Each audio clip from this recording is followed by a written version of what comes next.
मराठा आरक्षणाच्या मुद्द्यावरून पुन्हा एकदा राज्यातील राजकारण आणि सामाजिक वातावरण तापण्याची चिन्ह दिसू लागली आहेत। मराठा आंदोलक मनोज जरांगे पाटील यांनी 30 मे पासून पुन्हा बेमुदत आमरण उपोषण करण्याची घोषणा केली आहे। सरकारने 29 मे पर्यंत प्रलंबित मागण्या पूर्ण कराव्यात, अन्यथा अंतरवाली सराटीमध्ये पुन्हा आंदोलनाचा रणसंग्राम उभा राहील असा इशारा जरांगे पाटील यांनी दिला आहे। हे त्यांचं 9वं आमरण उपोषण असणार असून कुणबी प्रमाणपत्र, सगळे सोयरे अंमलबजावणी, सारथी निधी आणि आंदोलकांवरील गुन्हे मागे घेण्यासह अनेक मागण्या त्यांनी सरकारमध्ये ठेवल्या आहेत। पाहूयात याबद्दलचा सविस्तर रिपोर्ट। मराठा आरक्षणाचा मुद्दा पुन्हा पेटणार, मनोज जरांगे पाटील यांचा सरकारला अंतिम इशारा। 29 मे पर्यंत मागण्या पूर्ण न झाल्यास 30 मे पासून उपोषण। मराठा आरक्षणावरून पुन्हा राज्यातलं राजकारण तापणार। मराठा आरक्षणासाठी गेल्या 3 वर्षांपासून सुरू असलेल्या आंदोलनाला आता एक नवं वळण मिळालंय। मराठा आंदोलक मनोज जरांगे पाटील यांनी 30 मे पासून अंतरवाली सराटी इथे पुन्हा आमरण उपोषण सुरू करायची घोषणा केली आहे। सरकारने वारंवार आश्वासनं दिली, मुदती दिल्या, समित्या स्थापन केल्या, मात्र प्रत्यक्षात मागण्या पूर्ण झाल्या नसल्याचा आरोप जरांगे पाटलांनी केलाय।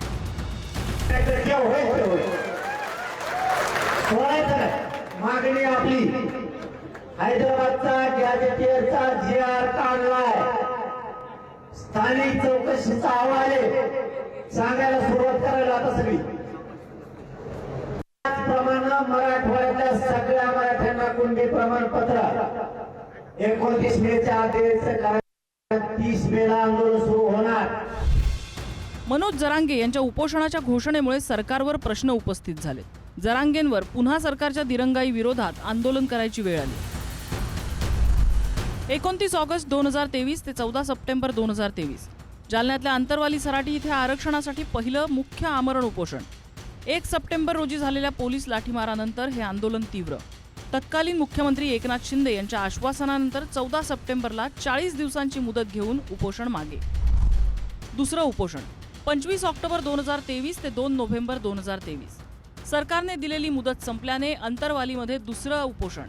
राज्यातला वाढता तणाव पाहता सरकारच्या शिष्टमंडळाने 2 जानेवारी 2024 पर्यंत वेळ मागितल्याने जरांगेंनी उपोषण मागे घेतलं। तिसरं आंदोलन पहिली मुंबई वारी 20 जानेवारी 2024 ते 27 जानेवारी 2024 अंतरवाली सराटी ते मुंबई असा लाखो मराठा बांधवांचा पायी मोर्चा। 26 जानेवारीला जरांगे पाटील वाशी, नवी मुंबई इथे धडकले।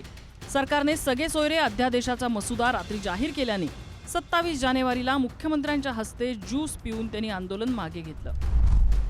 चौथं उपोषण 10 फेब्रुवारी 2024 ते 26 फेब्रुवारी 2024 सगळे सोयरेच्या अधिसूचनेचं कायद्यात रूपांतर न झाल्याने अंतरवाली सराटी इथे चौथं उपोषण केलं। प्रकृती कमालीची खालावल्याने समाजाच्या विनंतीवरून 26 फेब्रुवारीला हे उपोषण त्यांनी मागे घेतलं। पाचवं उपोषण 8 जून 2024 ते 13 जून 2024 लोकसभा निवडणुका संपताच मनोज जरांगे यांनी अंतरवाली सराटी इथे पुन्हा उपोषण केलं। सरकारच्या शिष्टमंडळाशी सकारात्मक चर्चा झाल्यानंतर 6व्या दिवशी 13 जून रोजी त्यांनी उपोषण स्थगित केलं। 6वं उपोषण 20 जुलै 2024 ते 24 जुलै 2024 मराठा आरक्षणाचा प्रश्न प्रलंबित राहिल्यानं आणि मागण्या मान्य न झाल्याने त्यांनी जुलै महिन्यात पुन्हा 5 दिवस अंतरवाली सराटी इथे उपोषण केलं।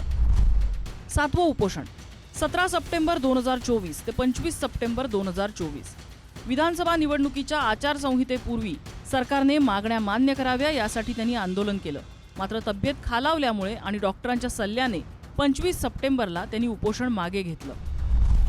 8वं उपोषण 25 जानेवारी 2025 ते 30 जानेवारी 2025 सगळे सोयरेच्या मागणीला 1 वर्ष पूर्ण झाल्यानिमित्त अंतरवाली सराटी इथे त्यांनी सामूहिक उपोषण पुकारलं। शिंदे समितीच्या पुढील कामाचं आश्वासन मिळाल्यावर 30 जानेवारीला हे आंदोलन संपलं। 9वं आंदोलन दुसरी मुंबई वारी 29 ऑगस्ट 2025 ते 2 सप्टेंबर 2025 सरकारने दिलेल्या 3 महिन्यांची मुदत संपल्यानंतर जरांगे पाटील यांनी चलो मुंबईची दुसऱ्यांदा हाक दिली। 29 ऑगस्ट 2025 पासून मुंबईतल्या आझाद मैदान इथे त्यांनी अन्न पाणी त्यागून तीव्र आमरण उपोषण सुरू केलं। सरकारने हैदराबाद गॅझेटच्या आधारे 6 महत्त्वाच्या मागण्या मान्य केल्यावर 2 सप्टेंबरला त्यांनी हे आंदोलन मागे घेतलं। 10वं उपोषण 30 मे 2026 पासून या आंदोलनाची त्यांनी घोषणा केली आहे। सरकारने कुणबी प्रमाणपत्र वाटप पूर्णपणे रोखल्याचा आणि फसवणूक केल्याचा आरोप करत मनोज जरांगे पाटील यांनी अंतरवाली सराटी इथल्या बैठकीत 30 मे 2026 पासून पुन्हा एकदा बेमुदत आमरण उपोषण करायची घोषणा केली आहे. अंतरवाली सराटीपासून मुंबईच्या आझाद मैदानापर्यंत लाखो मराठा बांधवांना सोबत घेत जरांगे पाटलांनी आंदोलन उभं केलं. 1 सप्टेंबर 2023 रोजी झालेल्या लाठीमारानंतर हे आंदोलन राज्यभरात पेटलं आणि मराठा आरक्षणाचा मुद्दा थेट राजकीय केंद्रस्थानी पोहोचला. सरकारने सगळे सोयरे अध्यादेश आणला, शिंदे समिती स्थापन केली, पण अद्यापही अनेक मागण्या प्रलंबित असल्याचा आरोप आंदोलक करतायत. कुणबी प्रमाणपत्र वाटप तात्काळ सुरू करा. 58 लाख मराठा बांधवांना विनाअट प्रमाणपत्र द्या. सातारा, औंध आणि इतर गॅझेट्स लागू करा. मराठा आरक्षण उपसमिती बरखास्त करा.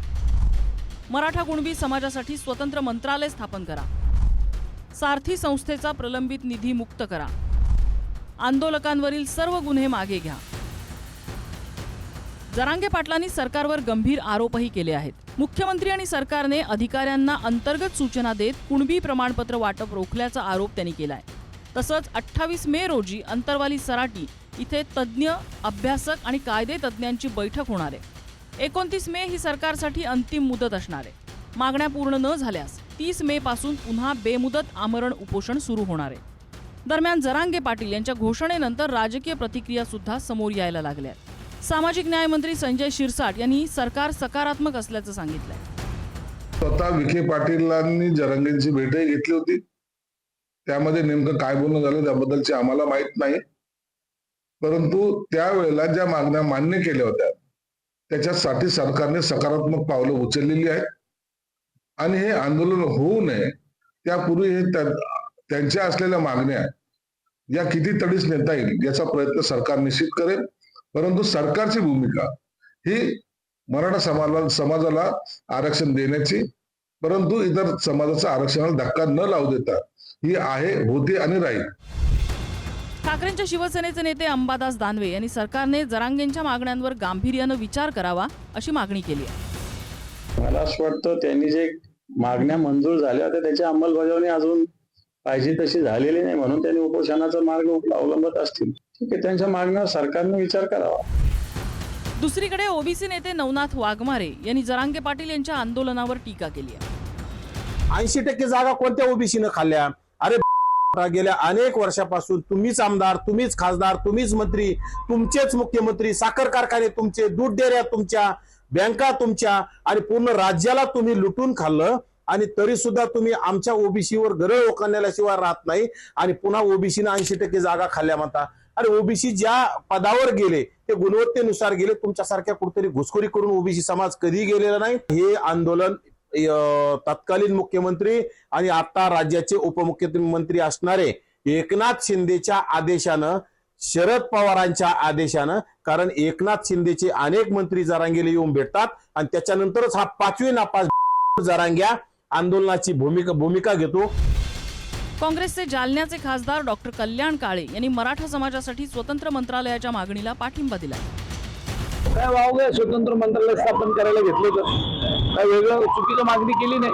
यापूर्वी मायनॉरिटीचं मंत्रालय आपल्या राज्यामध्ये नव्हतं. ज्यावेळेला विलासराव देशमुख साहेब मुख्यमंत्री असताना मायनॉरिटी डिपार्टमेंटचं मंत्रालय केलंच होतं. तसं वेगळं मंत्रालय करावं आणि त्यांच्या ज्या मागण्या त्या तात्काळ मान्य करून त्यांना उपोषणाला बसायची वेळ येणार नाही याची काळजी सरकारने घ्यावी.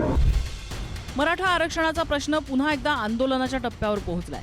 सरकार समोर आता 29 मेची डेडलाईन आहे आणि जर मागण्या मान्य झाल्या नाहीत तर 30 मे पासून अंतरवाली सराटीत पुन्हा एकदा मोठं आंदोलन पेटायची चिन्ह आहेत. मराठा आरक्षण, कुणबी प्रमाणपत्र आणि सगळे सोयरे अंमलबजावणी या मुद्द्यांवरून सरकार आणि आंदोलक यांच्यातला संघर्ष पुन्हा तीव्र व्हायची शक्यता आहे. 29 मे पर्यंत सरकार काय निर्णय घेतं याकडे आता संपूर्ण राज्याचं लक्ष लागलंय. ब्युरो रिपोर्ट, पुढारी न्यूज.